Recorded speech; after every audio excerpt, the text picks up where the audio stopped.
And welcome back. This weekend we're helping out children at risk again in area malls. It's the 22nd year this amazing organization has done this.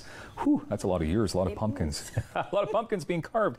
Brenda Reisch, Executive Director, of course, Children at Risk. And you're a parent as well, yes. with a child who has autism. He's going to be 25. I still consider him a child, though, because developmentally he's more in the severe end of the autism. Okay. So. Can you briefly tell us what autism is? Neurological communication disorder.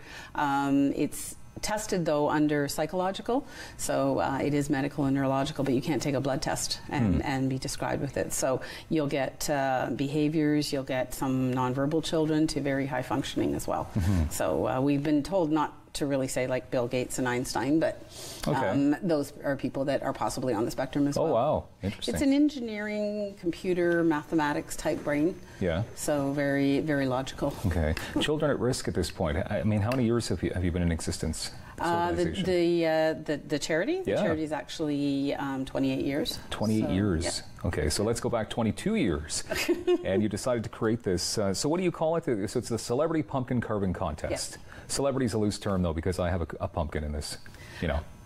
Like to me, You're celebrities. Not a celebrity? Well, Tom Cruise, like Brad Pitt, those are celebrities, right? Okay. But I'm just trying to be modest. Yes. But okay, so why did you decide to create this all these years ago for the pumpkin carving contest? It actually wasn't my idea originally. It was another board member, another parent of a child with autism. He said he came up with the idea in the shower, and so we started one mall, 12 pumpkins. But then I had taken over volunteering with the charity at that time. My son was getting services from them, and we decided to expand it. So we went to a couple of malls, and we've stayed at 4 for the last little while. We have switched this year, though, where we've got Billingsbridge involved. Oh, so, good.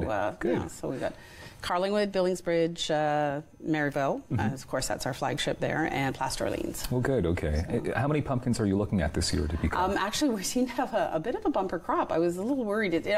They roll slowly. Yeah. You get to, actually the first 50, and then after that it's one by one, but we're looking at about 135. 135 pumpkins. Yeah, and so you work on this, what it seems like, almost all year, trying to get this organized. It's, in earnest starting in September, because you have to go out to celebrities like yourself and ask if they will carve a pumpkin. We've been finding, though, we're getting more and more businesses involved as well. So we've got a lot of businesses represented. That's and part of it is a fundraiser. So originally it was little donation pots in front, and you put spare change in. And then one year a radio station gave concert tickets, and it was like, ooh, okay. So we started an auction, and it was silent auction on sheets, and we've actually gone online now. We have a computer auction that you can go on and bid, and that's where we raise most of the money. But people can still bid. Like, do you still have the I guess the little pots in front of? Yes, you can still put spare change in. Like old school, if people are still carrying around change. Well, and we found though, with the tight economy, as with everyone, sometimes they want an opportunity to get something as well. So we started last year. We're calling it ballot votes. So you can buy a ballot, and you can use that for your voting. And we've got a TV, smart TV. A really wonderful camera, and all the 4 shopping centers have kicked in gift cards to go with that. Wow, so that's really good. And we do a draw at the end after we get all the ballots together, and somebody wins. It does seem like it gets bigger and better every year.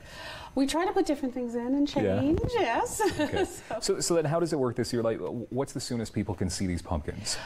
We start on Thursday at Maryville. At 10 o'clock we actually have our reception, and we're expecting from the Ottawa Sports and Entertainment Group, I believe Riley is coming, and Big Joe. Oh, good.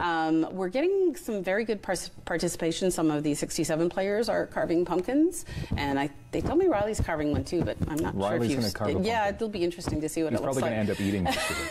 That's a good point. Oh, raccoons like pumpkins. And then we also ask all the media. We've got a lot of politicians. We've got a record number of Ottawa City councillors this year. I believe it's 14 councillors and the mayor that are doing a pumpkin. And we have a lot of MPs, MPPs involved and local in the area.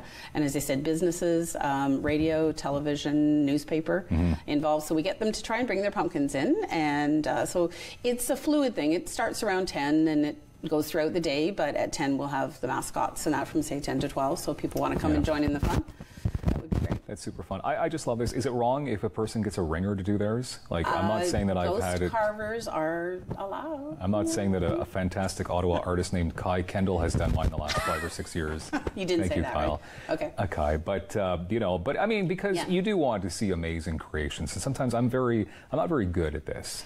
We've had some pretty amazing and some pretty cool ones, and we've had our usual 2 eyes, nose, mouth, and that. But it's a fundraiser. It's for fun. Of course. As we said, ghost carving is encouraged. Decorating, painting. Yeah. Relief carving, where you just carve the skin as opposed to cutting into the pumpkin. Oh, that's what it's called? Relief carving? Yeah, and they actually last a little longer. After 3 days in the mall, some of them are getting a tad right. Lovely. But, where exactly will the money go towards? Our programs our flagship is our summer camp, Camp Kaleidoscope.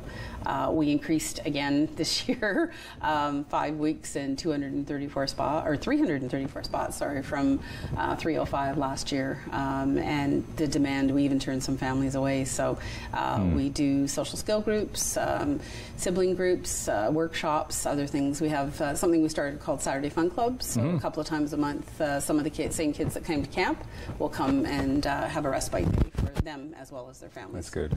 So not a penny or a nickel. Pennies don't exist anymore, but not a nickel goes to waste when people donate to this cause. No, it doesn't. We use everyone. We have a garage sale at our camp even.